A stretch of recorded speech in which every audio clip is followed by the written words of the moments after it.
है started on a friendly note unlike with Pakistan. अब इसमें ब्रैकेट में मैंने आपको दिक्कत दिया है unlike with Pakistan. Obviously unlike with Pakistan, क्योंकि पाकिस्तान का तो जन्म ही नफरत से हुआ है। पाकिस्तान पहली बात कोई देश नहीं है, it is not a country. जैसे शरीर का मैं आपको सिंपल सी एक बात बताऊं, जैसे शरीर के अंदर आपका कोई अंग सड़ जाता है ना, खराब हो जाता है और उसको हमें कटवा के फेंकना पड़ता है, Pakistan is just that only. क्यों? बिकॉज पाकिस्तान बना ही कुछ इस तरह के देश पे था, वो नफरत से निकला हुआ देश है। और आई थिंक पूरे वर्ल्ड में वही एक ऐसा कंट्री है which is a product of 100% pure hate. Pure hate का प्रोडक्ट कोई देश नहीं है इस दुनिया में पाकिस्तान के अलावा। तो ऑब्वियसली उससे तो फ्रेंडशिप की बात ही छोड़िए आप। अंडरस्टूड? चाइना के साथ बोला जा रहा है कि भाई चाइना के साथ हमारे टर्म्स जो शुरू हुए थे वो फ्रेंडली नोट पर शुरू हुए थे। बुक कह रही है तो मान लेता हूँ भाई, मैं तो कभी नहीं मानता हूँ कि कभी फ्रेंडली नोट पर शुरू हुए थे, लेकिन भाई ठीक है, बुक कह रही है तो मान लेता हूँ। बिकॉज अकॉर्डिंगली मैं इसको थोड़ा सा सिचुएट कर देता हूँ, आगे चल के इसको फैक्ट चेक में जाते हैं। आप कहोगे सर फ्रेंडली नोट पे स्टार्ट हुआ था, जरा ये बात हमें साबित करके दिखाइए। तो coming on to the facts है 1949। 1949 में एक लंबी चाइनीज रेवोल्यूशन जो काफी समय से चाइना में चल रही थी, उसके बाद चाइना एक इंडिपेंडेंट कंट्री डिक्लेयर हुआ और चाइना एक कम्युनिस्ट कंट्री बना। क्योंकि चाइना के अंदर कम्युनिस्ट आइडियोलॉजी प्रिवेल्ड तो थी ही, सरकार भी कम्युनिस्ट गवर्नमेंट हुई, यानी कि सरकार यानी कि गवर्नमेंट भी कम्युनिस्ट की बनी। और आप विडंबना देखिए, सबसे बड़ी विडंबना देखिए दैट इस पूरी दुनिया का सबसे बड़ा लोकतंत्र, सबसे बड़ी डेमोक्रेसी हमारा देश है, हमारी कंट्री रही है, डेमोक्रेसी रही है।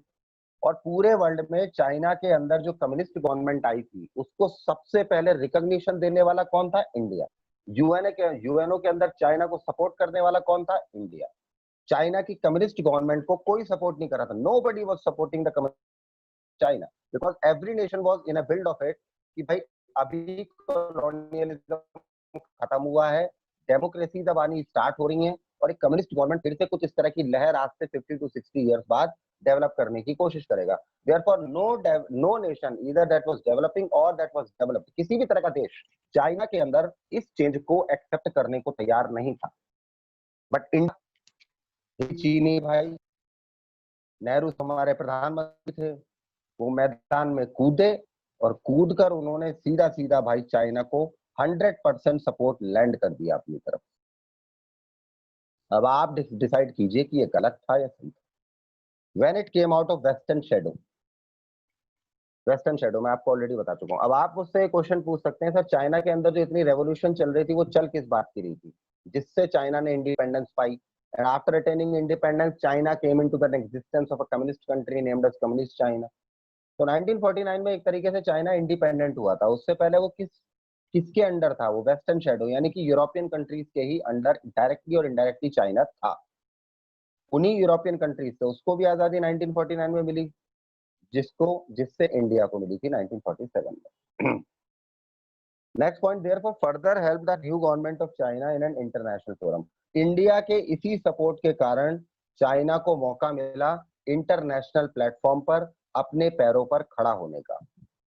आप सोचिए भाई, पूरी दुनिया में दो कैंप बने हुए थे उस वक्त, इंडिया किसी कैंप में था नहीं और दोनों कैंप चाह रहे थे कि इंडिया उन दोनों कैंप्स में आए। इंडिया की इंपॉर्टेंस थी बिकॉज इंडिया की importance due to its resources and due to its large population हमेशा रही है और रहेगी। Understood?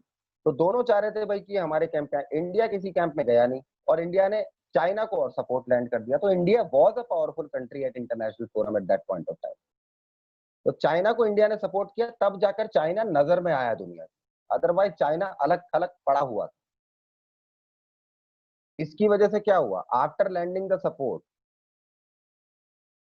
India supported China on every forum. अब इंडिया के इतने बड़े लेवल पे सपोर्ट के कारण चाइना की गवर्नमेंट जो नई नई बनी थी अभी कम्युनिस्ट गवर्नमेंट, उसको इंटरनेशनल फोरम पर सेटल होने का टाइम मिल गया और सेटल होने की सारी फैसिलिटेशंस मिल गई। अब ये सही था या गलत था, इस बात को डिसाइड आप कीजिए। Next point, the Chinese border was guarded by the paramilitary forces not the army. अब आप सोचिए चाइना को हम कितना घर का मानते थे कि चाइना के साथ जो इंडिया की सीमा लगी हुई है, चाहे वो उस वक्त अरुणाचल में हो, चाहे उस वक्त वो सिक्किम में लगी हुई थी, चाहे वो तिब्बत में लगी हुई थी, क्योंकि तिब्बत उस वक्त तक चाइना ने इन्वेड नहीं किया था, चाहे फिर नेपाल से लगी हुई थी, चाहे वो सीमा इधर लद्दाख में लगी हुई थी।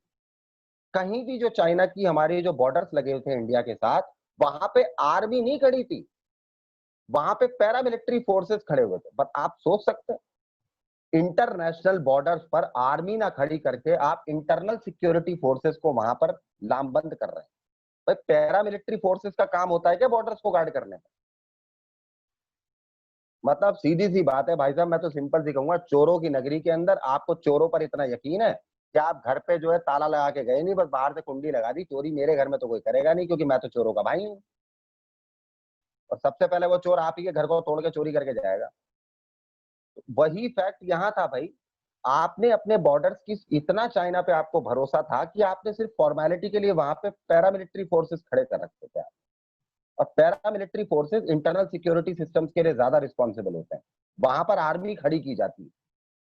तो आप सोच सकते हैं कि चाइना को हमने खुला इन्विटेशन दे रखा था, और चाइना की पॉलिसी शुरू से क्लियर थी, और हमारी पॉलिसी ना तब क्लियर थी, अब जाकर थोड़ी क्लियर हो रही है। क्योंकि अभी क्लियर क्या हो रही है, बिकॉज अभी तो गवर्नमेंट को पुराने डिसीजन जो हमारी सरकारों के रहे हैं उनको लेट डाउन जो किया था उन्होंने, उनको कवर अप करना है।